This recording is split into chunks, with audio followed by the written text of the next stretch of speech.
বেলগাছিয়াতে সেখানে ভোট দিতে যান মিঠুন চক্রবর্তী, আর তিনি ভোট দিতে গেলে তাকে ঘিরে স্লোগান, মিঠুন চক্রবর্তীকে ঘিরে চোর চোর স্লোগান। আপনাদের আরো একবার জানাবো, বেলগাছিয়াতে সেখানে ভোট দিতে যান মিঠুন চক্রবর্তী এবং সেখানে তিনি ভোট দিতে গেলে মিঠুন চক্রবর্তীকে ঘিরে ধরে চোর চোর স্লোগান।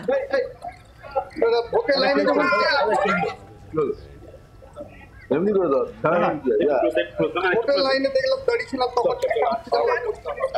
হোটেল লাইনে যখন দাঁড়িয়েছিলাম হোটেল লাইনে যখন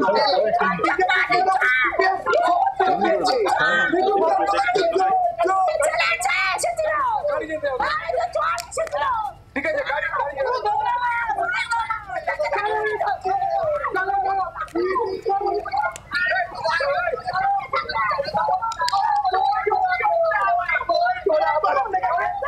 আপনারা দেখতে পাচ্ছেন এই মুহূর্তে বেলগাছিয়াতে সেখানে মিঠুন চক্রবর্তী তিনি ভোট দিতে যান এবং তারপর মিঠুন চক্রবর্তীকে ঘিরে ধরে চোর চোর স্লোগান।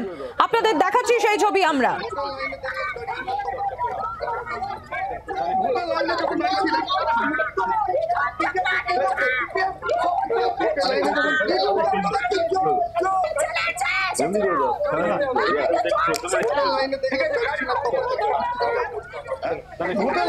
দাঁড়িয়েছিলাম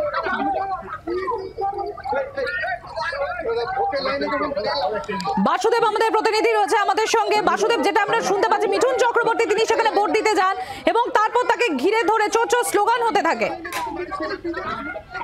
হ্যাঁ দেখো, একদমই সেটাই হয়েছে এবং যেটা দেখা গেল যে মিঠুন চক্রবর্তী লাইনে দাঁড়িয়ে ভোট দেবেন এটাই উনি বললেন এবং অন্যান্য যে ভোট কর্মী বা যারা ছিলেন তাদের বক্তব্য যে বয়স্ক আছেন এবং আমি সেলিব্রিটি, চলে আসুন, লাইনে দাঁড়াবার দরকার নাই, প্রচুর রোদও আছে। কিন্তু মিঠুন চক্রবর্তী বললেন না, সেভাবে আমি ভোট দিতে যাবো না। এবং তারপরেই দেখা গেল যে স্থানীয় 3 নম্বর ওয়ার্ডের কাউন্সিলর দেবিকা চক্রবর্তী তিনি এসে সেখানে চেঁচামেচি শুরু করেন এবং বলতে শুরু করেন যে পুলিশ কোথায়, পুলিশ কোথায়, কারণ মিঠুন চক্রবর্তী নাকি প্রভাবিত করছেন ভোটারদের যারা লাইনে দাঁড়িয়ে আছে, এরকম অভিযোগ। স্লোগানিংটা কারা করে বাসুদেব? স্লোগানিং কারা করে? স্লোগান তৃণমূল কংগ্রেসের কর্মী সমর্থকরা ছিল। প্রথমে তৃণমূল কংগ্রেসের কাউন্সিলর দেবিকা চক্রবর্তী এসে তিনি স্লোগান শুরু করেন, তিনি প্রথমে চেঁচামেচি শুরু করেন। তারপরে যখন মিঠুন চক্রবর্তী ভোট দিয়ে বের হচ্ছিল তখন তৃণমূল কংগ্রেসের কর্মী সমর্থক যারা রয়েছে তারাই এরকম করছিল বলে একটা অভিযোগ। ধন্যবাদ বাসুদেব। বাংলার আওয়াজ, বাঙালির আবেগ, জি 24 ঘন্টা।